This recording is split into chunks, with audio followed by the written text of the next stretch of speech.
were doing, what? Is it somebody's birthday? I said, Mom, I don't know what you were doing either, but 9 months later I was born. And my mother was like, oh my God! So it's interesting. I said they never discuss things like that. It's it, right, exactly.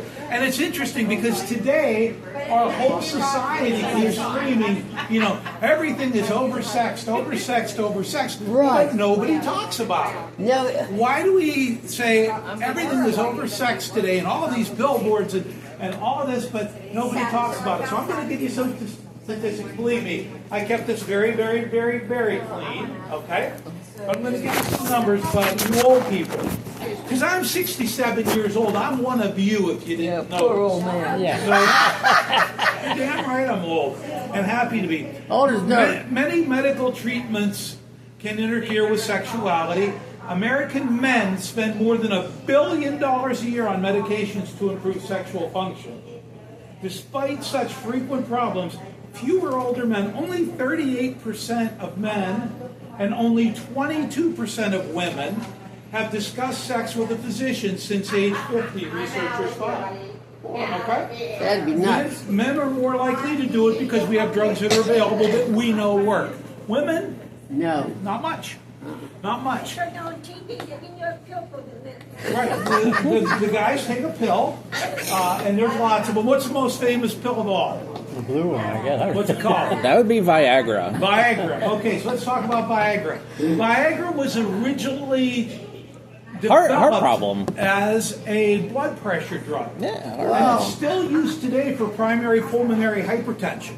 Okay, Oh, that was dear, its I'm in view. trouble. So what they did is they gave this drug out to a bunch of healthy guys and said, you know, we're going to test your blood pressure, we're going to do all this, and it worked. It worked very well. And after the study was completed, they said, you know, the drug seems to be working well. Bring back all your study medications and turn them in. And the guy says, no, we're going to keep them. He says, why would you want to keep a pulmonary hypertension medication? And finally they fessed up to why they wanted to keep a pulmonary hypertension medication, which is a 4-phosphodiesterase inhibitor, and the rest is history. Okay? It's very interesting because we had drugs that back then called yohimbine that didn't work. It was the same for the guys back before Viagra came out. We had absolutely nothing that worked for them. Okay? So, as far as erectile dysfunction goes, the first thing I do before I even fill a Viagra prescription is I look at the patient's medication list. We have a lot of medications that can decrease that. Okay? That can increase the ability for a guy to have an erection. A lot of blood pressure drugs like metoprolol. Anything that ends in olol, metoprolol, bisoprolol, any of those can cause a decrease in the amount of ability for sexuality. Okay? This is very interesting. According to a national poll, 65% of respondents in their elder years, 65 to 80, are still interested in sex. 65%. Oh no, well, 90. How does that work? Where's I guess this wasn't done in Masontown at this point. Okay? Over 54% of respondents aged 60 to 80 agreed that sex is important to their overall quality of life, with more men agreeing, 70%, than women, 40%. Okay? 40% of the elderly respondents, 65 to 80, said they were sexually active. And 54% of the respondents, 75 to 85. 75 to 85. Did he say 75 to 85? Yes, he did. Are doing it at least 2 to 3 times a month.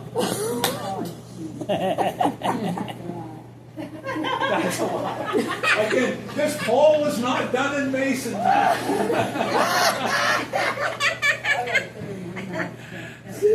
No, I'll tell you what's fun about this is, again, you know, back in the old days, my grandfather, he had 8 kids. Okay, I never got to talk to Grandma about it to see whose idea it was. My mom and Dad had 4 kids in 5 years. Dad was 40 when he married Mom. Mom was 32, and they had 4 kids in 5 years. Okay, Dad saw that he had to get a job done, and I think he very much did it. But it's interesting today because the stuff today, in the old days, guys, and certainly not me and certainly not you guys, could go to a place like an adult bookstore and get their girly magazines. I worked at the paper mill in Johnsonburg, and there was this drawer in the wood yard that had the magazines in it, Playboy, Penthouse, and Hustler. Today, no, not at all. It's all on the internet.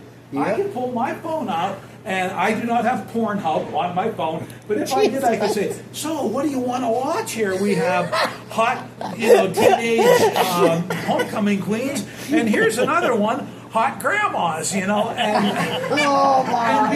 and that is, life has changed so much because of these electronic phones that we But have. back in the old days when my grandparents, they had 6 kids, like you said. Right. And, and I asked my grandmother one time, she says, well, her and my grandpa slept separate. I said, how did you get 6 kids? My grandmother Very said, blessed. Just sticking around at night, that's all. yeah. Well, but that's what Winter she- nights, that's winter what nights. she told me. And Winter nights, I've got stand up 3 cuddling. kids, and I always told my kids, you were loved and planned, because I had keys to 3 different drugstores if I didn't. So, anyhow, interestingly enough, even though this isn't in Masontown, older sexually active people have lower rates of condom use. Okay, I talk a little bit about condoms, and I know it's a sensitive thing, but the reason that I want to tell you is cases of chlamydia, which is a sexually transmitted disease, as well as gonorrhea, went up 120%. Gonorrhea cases went up 164%. Syphilis cases went up 120%. And chlamydia cases went up 86% in just 4 years, okay, in ages 55 and up. Oh, my. Well, Okay? Good thing my grandmother's not living. Yeah, good thing, and it's. I share this with you, and I know this didn't occur in Masontown, but how many people do you know live in Florida in those elderly communities? Okay, Maricopa County in Florida. Arizona, it's right outside. Yeah. Outside of Arizona, I believe, or outside of Phoenix, Arizona, has HIV rates. Wow. And sexually transmitted rates that are through the roof. Because when we go back in history a little bit, what did grandparents, maybe yours weren't, mine are all Catholic so they didn't, but what did they use condoms for? Water To balloons. prevent pregnancy, right? Yeah. To prevent pregnancy. Well, what happens when you're 70 years old and you just met Bambi, and she's 68 years old, and you want to get it on? What happens? She's not going to get pregnant, so they don't use condoms. Right. And that's why in us older people, that the rates of sexually transmitted infections are through the roof. Okay?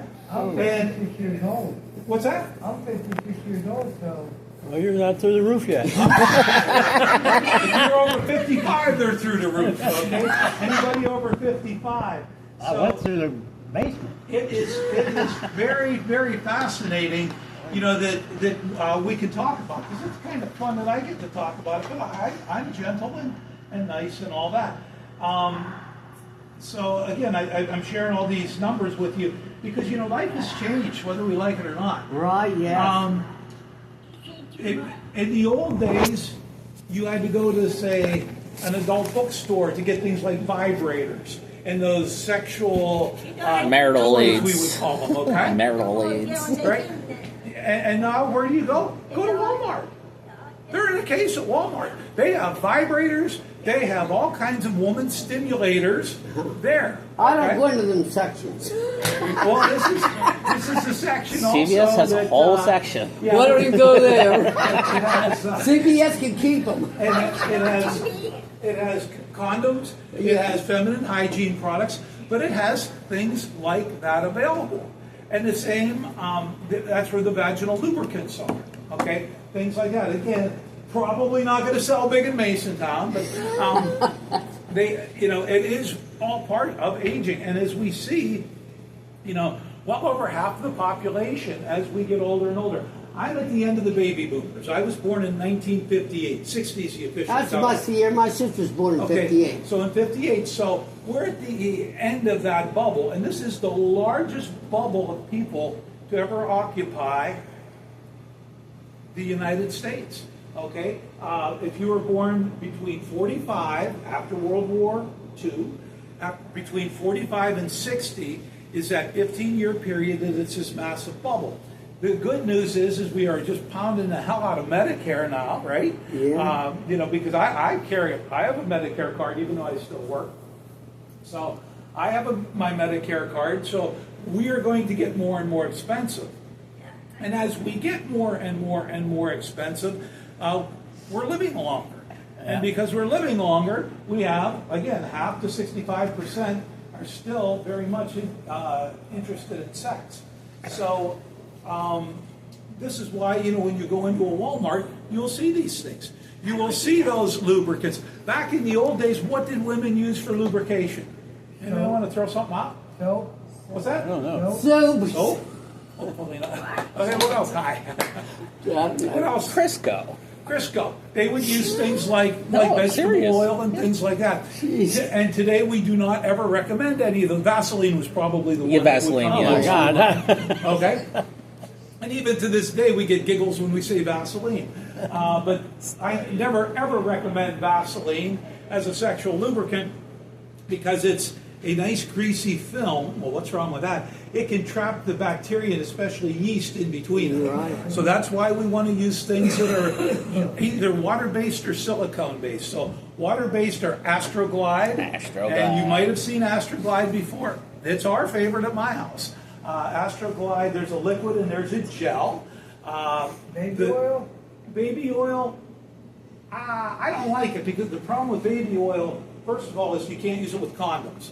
Because baby oil with condoms it'll deteriorate the condom and break down the latex. And the bacteria, viruses, and can get in or the sperm can get out. So as far as vaginal lubrication goes, and this is the deal, my wife's 67 years old. We still like each other a whole lot. And she obviously has gone through menopause 15 years ago. I always kid her about the night sweats and the hot flashes. We can all talk about that, can't we? Yeah. Oh, But yeah. can we I've talk been about how dry your vagina is? Ooh, we don't want to say that. I don't even want you to know I have one of those. I never had those. Guess what, girls? I know you have one. And that's up to somebody else to figure it out. I never had a But, prize. so what kind of problems do women have? They can have pain during sex. They can have difficulty being aroused. It takes a whole lot more than that. Trouble reaching orgasm and low sexual drive. Just maybe the fact, like everybody in Masontown, we just probably aren't interested in doing it. But it can be, for those of you that might be. So what my wife uses is a cream, an estrogen cream. Because again, it's that lack of estrogen. Now remember, estrogen's really got a bad rap 25 years ago. Remember Premarin? Everybody was taking Premarin, right? And that was great. Now they did away with that. Right, and why did they do away with it? Because he did a really bad study. Yes. You listen to Dr. Marty Macri, and right now there's a movement afoot for the FDA to take away all the warnings for the topical products, the vaginal products, as well as the patches that women would use. There is absolutely no risk to those of the stroke.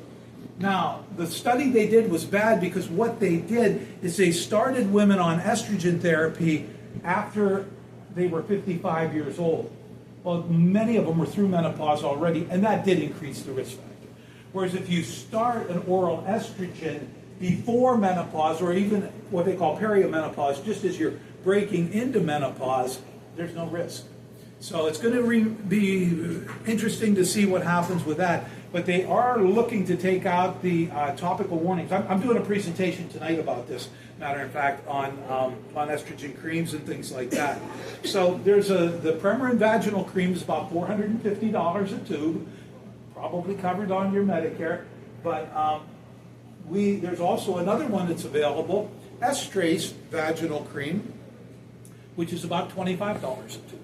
Okay, so again, talking to your pharmacist can make a huge amount of difference when it comes to this. So vaginal dryness is definitely a thing.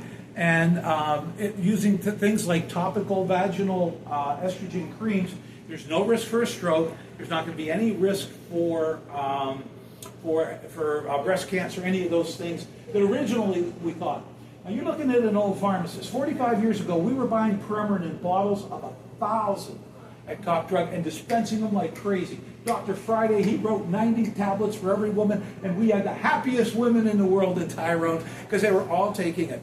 They weren't having hot flashes, they weren't having vaginal dryness, they were still interested in sex, and their bones were even stronger. Well, then the Hearst trial came out, and it just wiped them out. I don't even have Premarin at Nickman's. Premarin oral tablets. We do have the vaginal cream. So again, now the pendulum has switched the other way. Let's take off all the warnings of that, much to the sadness of a lot of women. So there are a lot of products that are available that you can easily find in the drugstore. Except Nickman's, we didn't have anything other than the condoms. And we're not going to do condom commercials. You know what they are, how they work. I'm not going to teach. on TV. I'm not going to teach. It's on TV. Yeah, but we're nervous about saying vagina in Masontown, right? And that's okay. I certainly do understand that. But I think it's things we have to look at for comfort and as part of getting old and enjoying those remaining years that we have left. So the Premarin vaginal cream or the estrace vaginal cream, it's only used twice a week, okay? And it's very, very, very effective for that. However, the lubrications are still needed, the lubricants. Things like Astroglide, KY jelly is the name probably most of you would be familiar with, because it is, they use that a lot even in hospitals. I did a program years ago for pharmacists. It was called Sex, Drugs, and Hold the Rock and Roll. Remember Sex, Drugs, and Rock and Roll? Yeah. Okay, well, I called it Sex, Drugs, and Hold the Rock and Roll. And I had pharmacists chime in. This is the greatest presentation I have ever sat in on. I learned so much because we don't talk about this in pharmacy school. And then on this side, I heard, how dare you mention vibrators? How dare you mention vaginal lubricants? This is short of pornographic. Well, it was real short of pornographic because it wasn't. Again, it's just the way that we feel. So use of condoms and things like that, guys, is extremely important. If you have partners other than the one you're committed to or blessed with. Mine is Denise and I. We've been married 45 years. I'm still crazy about her. She's still crazy because of me. We do things wonderfully. But as you age, and things with sex change, obviously positions for pleasure are going to change based on your bone structure. Okay? I think probably most of us were conceived in the missionary position. Dad on top of mom. 9 months later, don't get near mom because there's a big baby growing there. So, but today, different positions might work better because of the osteoarthritis in the hips and things like that. So there's a whole lot of things and adaptations that can be made, for these kinds of things. So again, a lot of the drug therapy that we have can cause it. There are a lot of drugs. There's 3 different ones that women take for breast cancer that just stop estrogen altogether in the body. Great if you have estrogen-sensitive breast tumors. However, not so great if you still have a vagina and everything else that wants to work because it completely dries up the estrogen. So as a pharmacist, the things I do is we want to look at the med list first and see, is he taking metoprolol? Is he taking propranolol? Is he taking bisoprolol? Is he taking carvedilol? Okay, and if that's the case, the medication could very well be positive. Antidepressants, like, and it's kind of novel, but antidepressants like Prozac and Zoloft and all of those can very much decrease what they call libido or desire or sexual function. There are 2 drugs available for women. One of them is called Addy, A-D-D-Y-I. Plebanserin is the name of it, and it's absolutely worthless. It's $650, and it showed not even much of an increase. There's another one that's an injection, okay, that can be used, and they have to use it 45 minutes before sex, and it causes a lot of nausea and vomiting, and so frequently you have to give a Zofran with it to keep them from throwing up. Not a good idea for foreplay here. I'm going to take a shot and then go puke. I think she's going to lose interest very quickly with that particular drug. All right? So women, taking estrogen therapy, we found out the past 2-3 years is not as bad as we were told 25 years ago. For the guys, and I dispense a lot of those drugs. They're very good prostate drugs. Help you to pee over your shoes. Sildenafil, Tadalafil, Vardenafil, all of those are available generically, and they are cheap. Okay. In the old days, when Viagra first came out, we were doing definitely close to like $65 a tablet for it. And I'd always kid with the guys. I said, "You're in for a night, $65." Plus, you got to buy, dinner and a movie. This could be an expensive night for you. And then the Viagra now is available generically, very cheap. I think we sell 90 of them for $45. And then we also have the other ones that are available, Cialis or Tadalafil. And remember the commercials, the Super Bowl commercials, the 2 bathtubs where they're sitting there, one in a bathtub here, one in the bathtub there, holding hands. Okay. That was Cialis. That's available generically. That's why you don't see Cialis commercials anymore. And that's available in 5 milligram tablets. And you can take one of those every single day for prostate.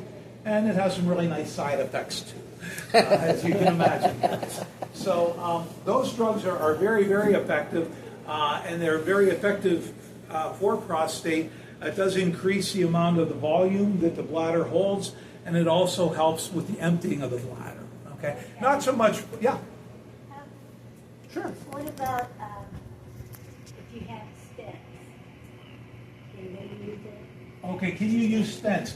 Yes, you can use it if you have stents, but no if they're on nitroglycerin therapy. And most people with stents are on nitroglycerin therapy. So they cannot. That's a great question. That's a big side effect. With any of the phosphodiesterase inhibitors. And you know who else can't use them? Airplane pilots. Because it's PDE4 is the phosphodiesterase is also in your eyes, in the retina, in the cones and rods, primarily in the cones that discriminates color. Okay, it really messes up blue-green color discrimination. And if you ever flown in an airplane, generally, the green lights are the ones that take you back to the terminal, I think, and the blue lights are on the landing. You don't want to mess them up, okay? You want to really be able to see. So, yes, pilots cannot take Viagra before, and then, no, guys, not because you're going to grab the wrong joystick. That's it's because of the blue-green color discrimination that they have. But yeah, the side effects of no nitroglycerin therapy is a big one. Yes. What kind of study did they take to figure that one out? That's what I want to know. The blue-green color. Yes. Yeah, I guess the guy didn't dress well. Right. He had a blue shirt on and put this god-awful green tie and thought it was blue too. That would be my guess. But yeah, it is. It was. They just definitely noticed changes in color discrimination between blue and green. So yeah, your pilots can't use that either. What other questions you have? Now, come on, you can loosen up. You can ask the old guy anything. But it is interesting when next time you're in Walmart, just humor me, okay? I know we go down and buy, they're in the pharmacy section. That's all you got to say. That? They're in the pharmacy section. Go to the pharmacy section and say, "Wow, I'm looking for Advil, but look at these lubricants." You know? Oh, yeah, that baby looking at you. Yeah, great. Yeah. Call the guards. You might, ladies, you might find the man of your dreams in that section. Oh, yeah. All right, I got an important question. Yes, sir. I have a stent in my heart. Good. What are my risks? Do you take a nitroglycerin? No. You don't take any nitrates at all? No. No. There's no risk. I Unless mean, you're I'm on on a... different medication, but I don't take any of those. So you have a stent. You're on, so you should be... Did you have a heart attack? I almost did. Almost. Are you taking a beta blocker, like metoprolol, Lance, any of those Ovals? Okay. I'm on blood thinner. So you're on blood thinner, that's not going to hurt you. Nope. Nope. Yeah, you can take it, talk to your doctor, of course, knowing all of your condition. If you have Prince Metals variant angina, no, you're not going to be on that. Stuff. No, my wife's 67, as I am too, and let's be realistic. She's glad that we're still attracted to each other. When we were in sixth grade, my wife, okay. and she's not attracted to nobody. What did you say? This is my wife. I don't think she's attracted to me. That's right. We're both in our late She's just 80s. as beautiful as dangerous. My wife hasn't aged a bit. Yeah, she's got lots of gray hair, and yeah, she's got a few lumps where she didn't. And again, I tried to get lumps where I couldn't. I had 4 stents in there, and I carry an extra piston bottle with me. Yeah, then no. You are a no. I'm a no-no. Absolutely not. And she's I never going to know tell when you I'll no. But we were in sixth grade. And we had Sister Imelda was our teacher. I grew up in St. Mary's, Pennsylvania. Grew up there, and Sister Imelda was substituting for Mr. Garr, our teacher. And she says, well, what do you kids want to talk about? And Pam Wortman, I'll never forget it in her life. Pam had 10 siblings, okay? She was number, I think, 8 out of 11. So she raised her hand and she said, why don't you talk about sex, sister? Sister Imelda, a little Benedictine nun with the whole habit on, and she said, I would be glad to. And we thought, oh, this is going to be good. And she says, when a man loves a woman very much and they are married in their church, the man plants the seed of life into the woman, and then they're blessed with a wonderful, beautiful creation of God called a child. That's all that you or any other sixth grader needs to know. Now let's talk about something else. You know what my dad always told us that we was born under a cabbage leaf. My dad was very simple. He was getting his Velveeta cheese sandwich out of the refrigerator. He said, let me tell you about sex. You ever knock a girl up, you're marrying her, okay? No. Okay, Dad, that's it. That was it. And even... talking about it, is always a challenge. Never mentioned it with my grandfather. He had 8 kids. Obviously, I ain't going to learn anything from him. I only had 3. So he knew a lot more than I did. I'm not going to teach him anything.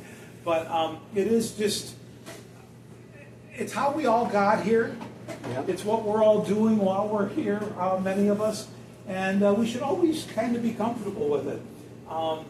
So in the old days, like I said, on our honeymoon, okay, and you've all heard of honeymooner cystitis, right?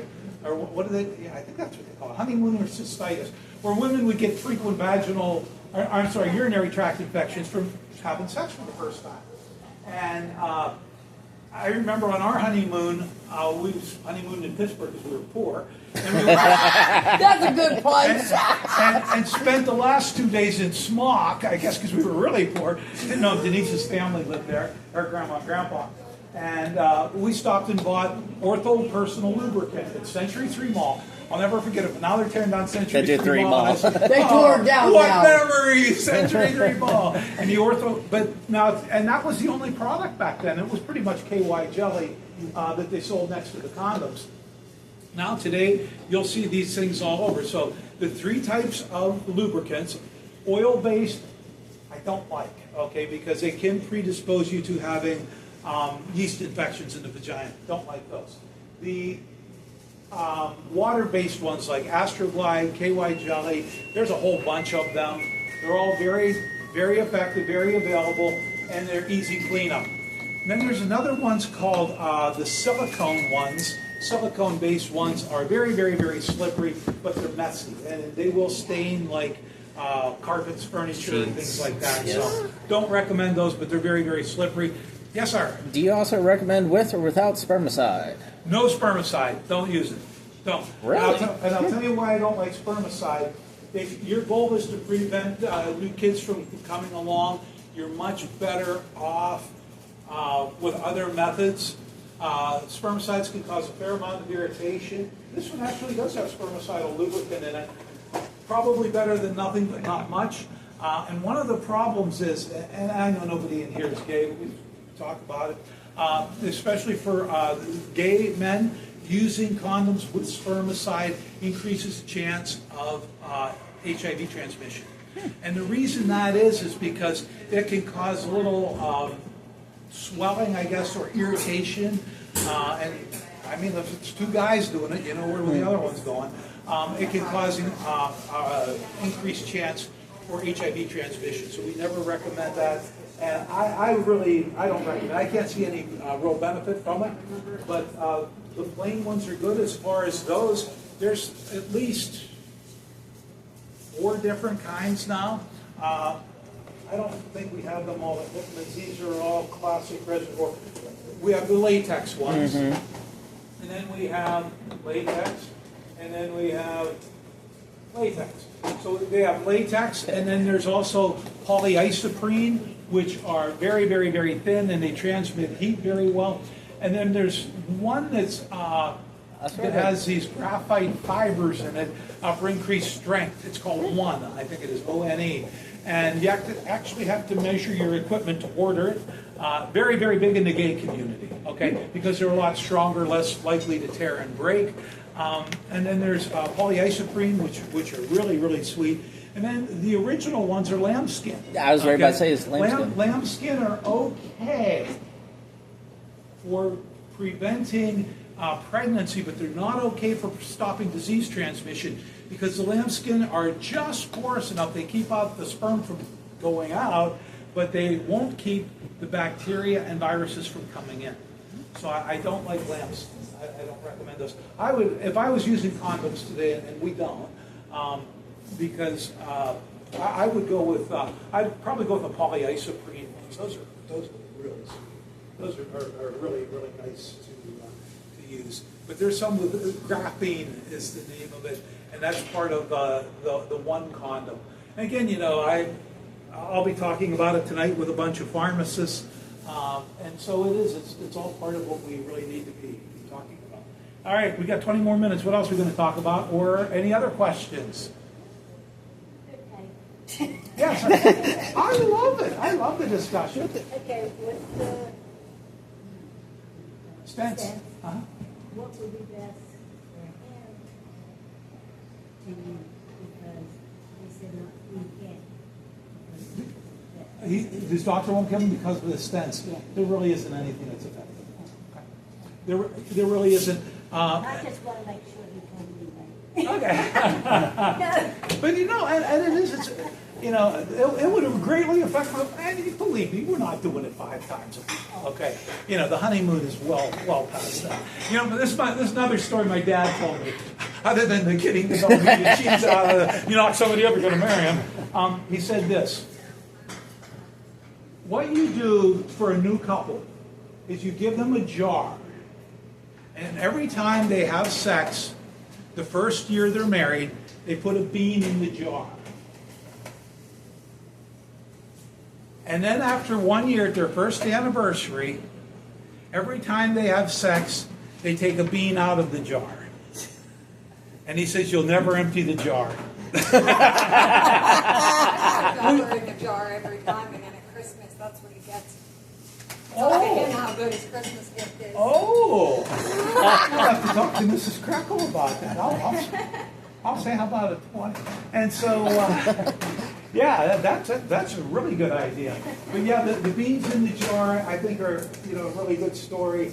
You know, that my dad told me that, you know, it definitely increases as we get older and older. The average person our age, we're 67.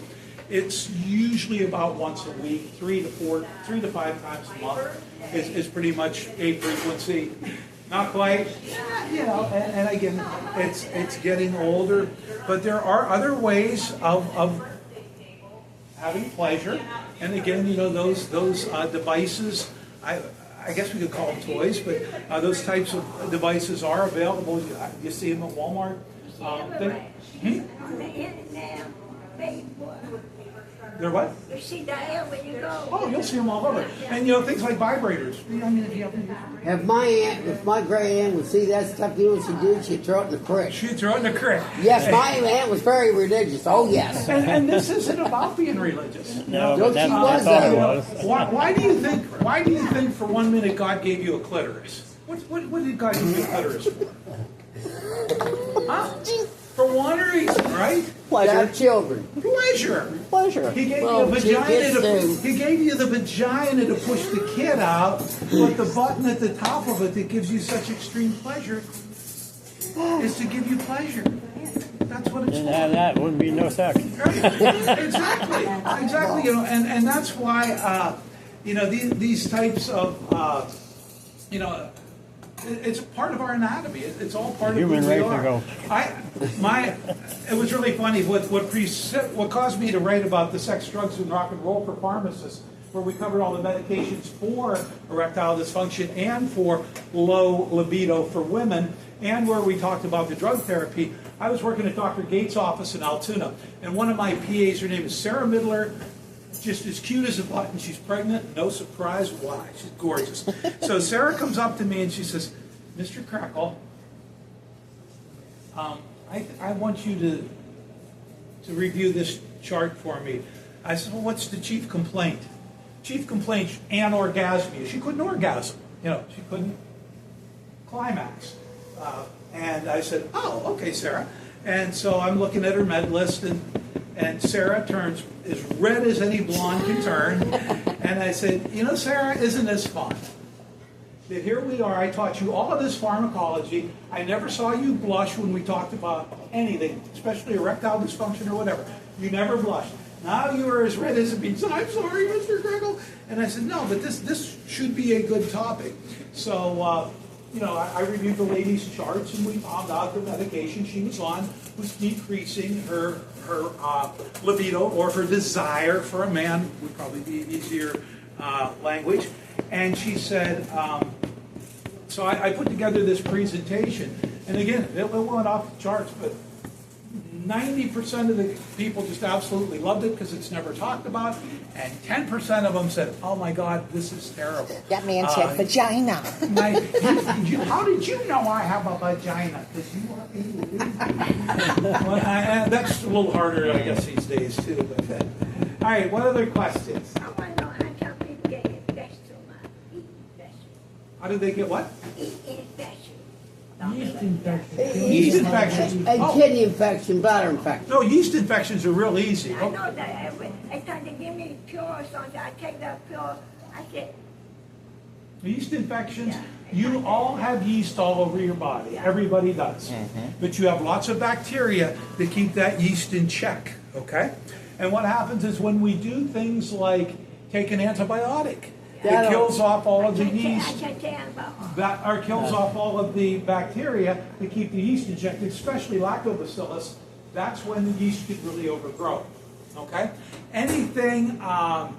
But it's bacteria that causes that to happen. The bacteria do not cause it, they keep it from being caused, but when we knock down the bacteria, then the yeast can overgrow.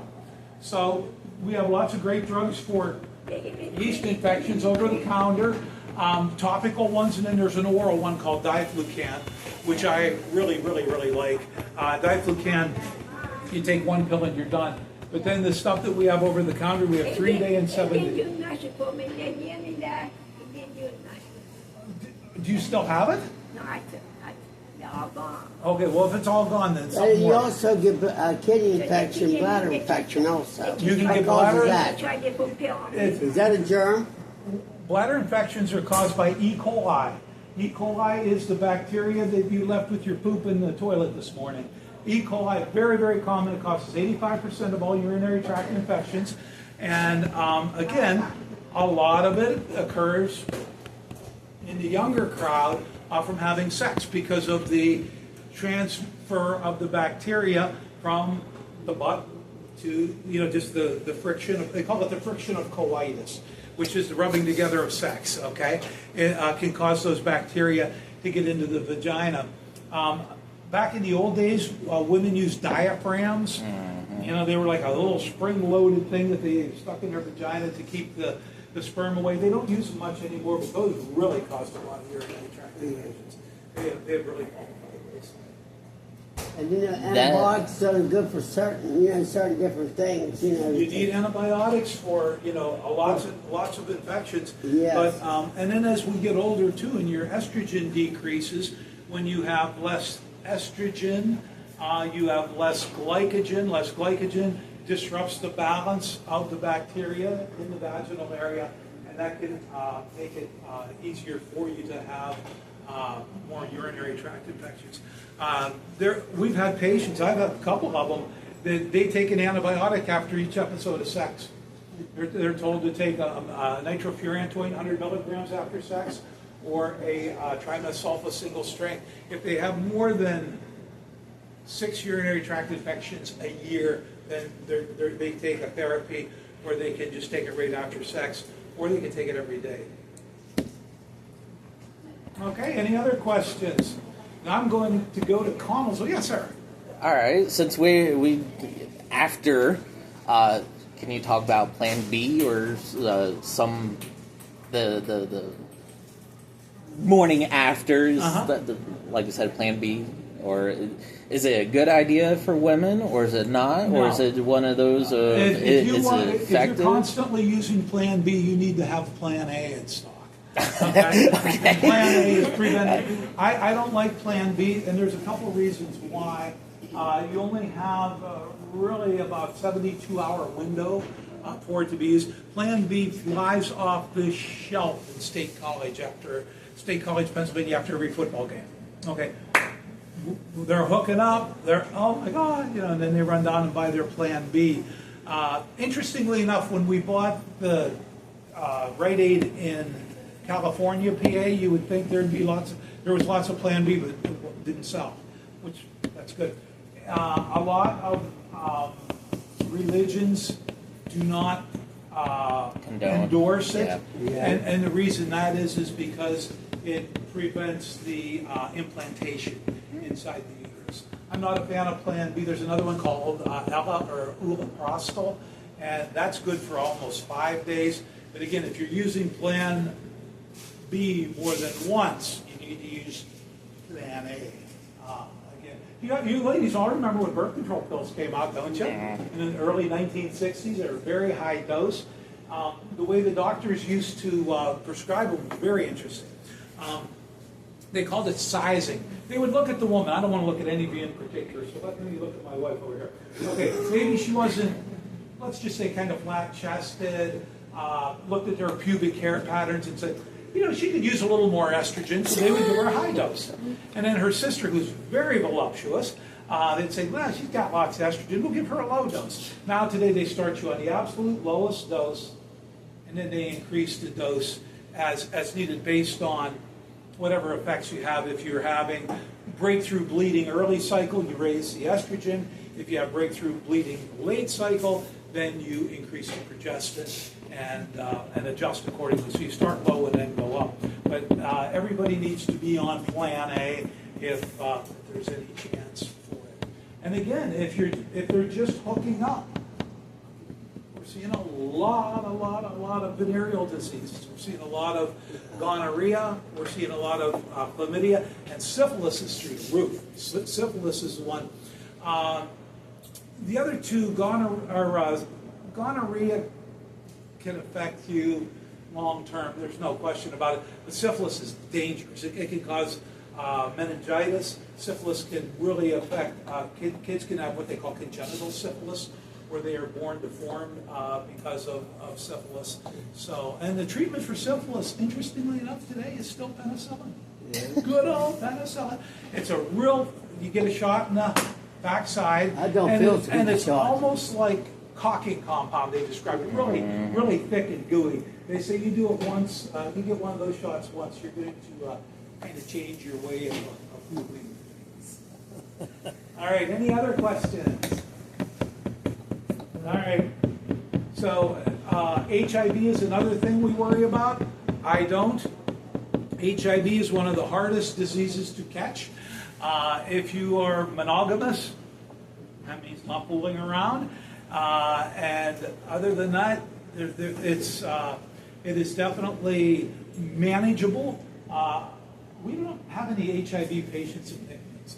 I had about 6 when I worked in Altoona, and an HIV patient will live as long as I will if they take their medications every day. It's easier to treat HIV than it is type 2 diabetes. Much easier to treat HIV. 1 pill a day, and that's about it. And if they take their pill every day, I had a guy that was on the same regimen for 23 years when I left. And it was the old regimen. So why change it? It's more. All right, anything else? All right, what are we going to talk about next time? Oh, Give it some thought. Let me know what you want to talk about, and I'll come back in a couple months. What would that be? January. Next year. Yeah, what's going on in January? oh, the cold weather. Snow. Talk about snuggling, right? No, we're in Masontown, we're not snuggling, right? We'll just turn up the thermostat. Yeah, I got all nitroglycerin pills. I just look. I ain't gonna die. All right, you guys take care. Thank you. Thanksgiving and Merry Christmas. Thank you.